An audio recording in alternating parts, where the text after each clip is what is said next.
श्री स्वामी समर्थ. स्वामी महाराजांच्या कृपेने तुमच्या सर्व इच्छा मनोकामना पूर्ण हो. तर उद्या आहे वर्षातील पहिले सूर्यग्रहण, तसेच उद्या अमावस्या देखील आहे. आता या दिवसाला अनन्यसाधारण महत्त्व आहे.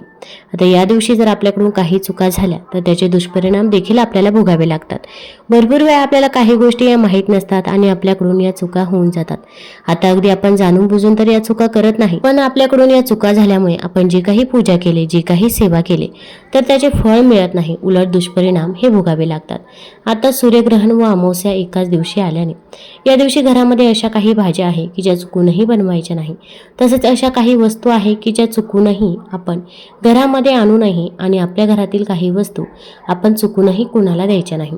आता भलेही सूर्यग्रहण भारतामध्ये आपल्याला दिसणार नाही, पण त्याचा नकारात्मक परिणाम हा आपल्यावरती देखील होणार आहे. त्यामुळे याचे नियम पाळायचे का, तसेच सूतक काळ काय आहे, तर याबद्दलची देखील माहिती आपण या व्हिडिओमधून जाणून घेणार आहोत. तत्पूर्वी तुम्ही ऑलराऊंडर या मराठी यूट्यूब चॅनलवरती नवीन असाल तर चॅनल लाईक करा आणि सबस्क्राईब देखील करा. तसेच कमेंटमध्ये श्री स्वामी समर्थ लिहायला विसरू नका. 2026चे पहिले सूर्यग्रहण हे खास असणार आहे. हे कंकणाकृती सूर्यग्रहण असेल, ज्याला रिंग ऑफ फायर म्हटलं जातं. यामध्ये चंद्र सूर्याला पूर्णपणे झाकत नाही, ज्यामुळे काठावर प्रकाशाचे वलय असते. जेव्हा चंद्र सूर्याच्या समोर जातो तेव्हा कंकणाकृती सूर्यग्रहण होते. हे खग्रास सूर्यग्रहणापेक्षा वेगळे आहे. सूर्यग्रहणात दिवसा पृथ्वीचा काही भाग अंधारलेला असतो, मात्र खग्रास सूर्यग्रहणाप्रमाणे कंकणाकृती सूर्यग्रहणात सूर्य पूर्णपणे झाकलेला नसतो. कंकणाकृती सूर्यग्रहणात चंद्राच्या आकाराभोवती एक चमकदार रिंग ऑफ फायर कड्यासारखे दिसते. हे लक्षात घेण्यासारखे आहे की कंकणाकृती म्हणजे कोनीय रिंग आकार आणि ते पाहणारे लोक ग्रहणाच्या दोन्ही बाजूनी अंशतः पाहू शकतात. हे लक्षात ठेवा की कंकणाकृती सूर्यग्रहण उघड्या डोळ्यांनी पाहणे सुरक्षित नाही, त्यामुळे आपण देखील उघड्या डोळ्यांनी हे सूर्यग्रहण बघायचं नाही. आता सूर्यग्रहणाची वेळ आणि तारीख काय आहे ते बघूया. तर 17 फेब्रुवारीला मंगळवारी सूर्यग्रहण असणार आहे. ग्रहणाची सुरुवात दुपारी 3:26 होणार असून ग्रहण मध्य संध्याकाळी 5:42 असणार आहे. ग्रहण समाप्ती संध्याकाळी 7:57 होणार आहे. म्हणजे 17 फेब्रुवारीला आपण दुपारी 3:30 ते रात्री 8 वाजेपर्यंत हे ग्रहण पाळायचं आहे. आता भलेही हे ग्रहण भारतामध्ये दिसणार नाही, तरी पण ज्या पण गर्भवती महिला असतील, जे लहान मुले असतील, तर आजारी व्यक्ती असतील, तर यांनी हे ग्रहण पाळावे. ग्रहण पाळायचं म्हणजे काय, तर आपण काही गोष्टींची काळजी घ्यायची आहे. जसे की गर्भवती महिला असतील तर या काळामध्ये त्यांनी लोहाच्या भांड्याला स्पर्श करायचा नाही. त्याचसोबत आपण कात्री, सुरी, चाकू याचा वापर देखील करू नये, याची देखील आपल्याला काळजी घ्यायची आहे.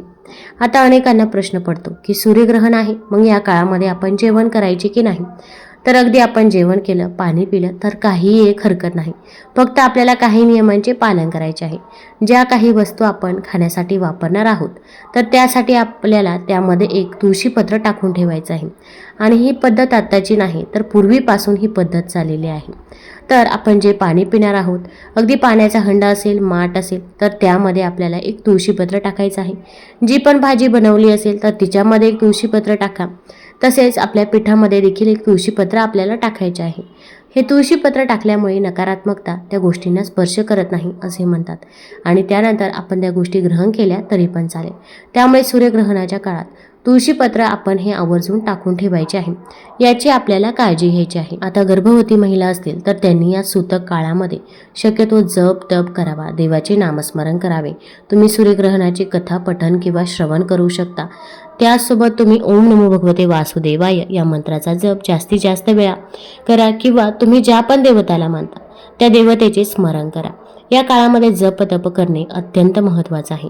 तसेच अमावस्या संपल्यानंतर, सूर्यग्रहण संपल्यानंतर आपल्याला घरामध्ये गोमूत्र देखील शिंपडायचं आहे. आणि सूर्यग्रहणाच्या अगोदर, सूर्यग्रहण सुरू होण्याच्या अगोदर घरामध्ये गोमूत्र हे आवर्जून शिंपडावं किंवा हळदीचं पाणी शिंपडायचं आहे, याची आपल्याला काळजी घ्यायची आहे. आता सूर्यग्रहण आहे आणि याच दिवशी अमावस्या देखील आहे. तर या दिवशी शक्यतो तरी तुम्ही बाहेरचा जो काही प्रवास आहे, अगदी लांबचा प्रवास आहे, तर तो टाळायचा. गर्भवती महिला असतील, लहान मुले असतील, तसेच वृद्ध माणसे असतील तर त्यांनी शक्यतो घराबाहेर जाऊ नये. कारण की लहान मुले असतील किंवा वृद्ध माणसे असतील त्यांच्यावरती नकारात्मक गोष्टीचा परिणाम हा लवकर होतो. तसेच गर्भवती महिलांवरती देखील होत असतो. त्यामुळे शक्यतो तुम्ही हा जो काही सूतक काळ आहे 3:30 ते 8 वाजेपर्यंत चुकूनही घराच्या बाहेर जायचं नाही. याची आपल्याला काळजी घ्यायची आहे. आणि तसे पण अमावस्येच्या दिवशी आपण कुठे लांबचा दूरचा प्रवास देखील करत नाही. आता ज्यांना सूर्यग्रहण पाहायचंच आहे तर त्यांनी कोणती काळजी घ्यायची आहे? आता गर्भवती महिला, लहान मुलं, वृद्ध माणसं यांनी सूर्यग्रहण पाहायचं नाही. पण ज्यांना पाहायचं आहे, ज्या दुसऱ्या व्यक्ती असतील तर त्यांनी सूर्यग्रहण पाहण्यासाठी खास ग्रहण चष्मा वापरा. सामान्य चष्मा, सनग्लासेस किंवा कॅमेरा लेन्सने ग्रहण पाहणे डोळ्यांसाठी धोकादायक ठरू शकते. कंकणाकृती सूर्यग्रहणाच्या वेळी चंद्र सूर्यापेक्षा किंचित लहान दिसतो आणि अपोजिट पृथ्वीपासून सर्वात दूरची स्थिती जवळ असते. फोबरच्या अहवालानुसार या काळात चंद्र सूर्याच्या डिस्कचा सुमारे 96% भाग व्यापतो. या कारणास्तव रिंग ऑफ फायरचा सीन तयार केला जातो. तो जास्तीत जास्त 2 मिनिटे आणि 20 सेकंद टिकू शकतो. संरक्षणाशिवाय थेट सूर्याकडे पाहिल्यास डोळ्यांना कायमचे नुकसान होऊ शकते. त्यामुळे आपण देखील या गोष्टींची काळजी घ्यायची आहे. तुमच्या घरातील व्यक्तींना ही गोष्ट आपण सांगून ठेवायची आहे. तर आता या सूर्यग्रहणाच्या काळामध्ये आपल्याला काही गोष्टींची काळजी घ्यायची आहे. तर काही वस्तू घरामध्ये चुकूनही आणायच्या नाही. तसे आपण अमावस्येच्या दिवशी घरामध्ये काही वस्तू आणत नाही. घराची स्वच्छता करण्यासाठी झाडू वा केरसुणी सर्रास वापरली जाते. समुद्रमंथनातून जी रत्ने बाहेर पडली होती त्यासोबत अलक्ष्मीही आली. केरसुणी आणि कावळा ही तिची चिन्हे आहेत. गाढव हे तिचे वाहन असते. लक्ष्मीपूजनाच्या दिवशी अलक्ष्मी निस्सारण केले जाते. अलक्ष्मी ही अशुभाची, दुर्भाग्याची, अपयशाची देवता मानतात. अलक्ष्मी घरात येऊ नये म्हणून लक्ष्मीपूजनाच्या दिवशी झाडूची पूजा करण्याची प्रथा पडली आहे. मात्र दक्षिण भारतात अलक्ष्मीचे प्रस्थ मोठे आहे. अमावस्येला लक्ष्मी देवीचे पूजन केले जात असल्यामुळे या दिवशी घरात नवीन झाडू व केरसुणी आणू नये असं सांगितलं जातं. या दिवशी नवीन केरसुणी विकत घरी आणल्यास लक्ष्मी देवी नाराज होते. आता आपण इतर कोणत्याही दिवशी केरसुणी घरामध्ये आणू शकतो, पण हा दिवस आपल्याला टाळायचा आहे. तसेच अमावस्येचा संबंध पितरांशी जोडल्याच्या अनेक कथा आपल्याला आढळतात. त्यामुळे या दिवशी शुभ कार्यासाठी लागणारे साहित्य किंवा पूजन घरात आणू नये असं सांगितलं जातं. मग घरामध्ये एखादं शुभ कार्य असेल, जसं की लग्न असेल, वाढदिवस असेल किंवा कोणताही शुभ कार्य असेल, तर त्यासाठी तुम्हाला जर काही साहित्य आणायचं असेल तर ते अमावस्येच्या दिवशी चुकूनही आणायचं नाही. तुम्ही इतर कोणत्याही दिवशी आणू शकता, पण हा दिवस आपल्याला टाळायचा आहे. असे म्हणतात, या दिवशी जर आपण काही वस्तू घरात आणल्या तर नकारात्मकता घरात येते. शुभ कार्यात विघ्न येऊ शकतात. पूजा साहित्य हे शुभ कार्यासाठी वापरलं जातं. अमावस्येच्या दिवशी करायचे पूजनाचे साहित्य देखील आधीच आणून ठेवायचे. त्या दिवशी आणू नये असं देखील म्हटलं जातं. तसेच अमावस्येच्या दिवशी तेलाने मालिश करू नये. याचा संबंध पितरांशी जोडला जातो. अमावस्येच्या दिवशी अनेक ठिकाणी श्राद्धविधीही उरकण्यात येतो. तसेच अमावस्या हा चंद्राच्या संक्रमणाचा काळ मानला जातो. या दिवशी नकारात्मक ऊर्जेचा संचार अधिक असतो. त्याचप्रमाणे संक्रांतीला सूर्याचे संक्रमण होते. सूर्य संक्रमणाच्या काळातही नकारात्मकता वाढलेली असते. या काही कारणांसाठी तेलाने मालिश करू नये. तसेच अमावस्येच्या दिवशी कणिक धान्य आणू नये असे मानले जाते. तसेच धनधान्य यांचा संबंध लक्ष्मी देवीशी आहे. यामुळे पितृदोष लागू शकतो. अमावस्येच्या दिवशी कणिक किंवा धान्य आणल्यास त्याचा लाभ आपल्याला मिळत नाही. अमावस्येला पितरांचे श्राद्धविधी करतात. त्यामुळे या दिवशी कणिक किंवा धान्य विकत आणू नये.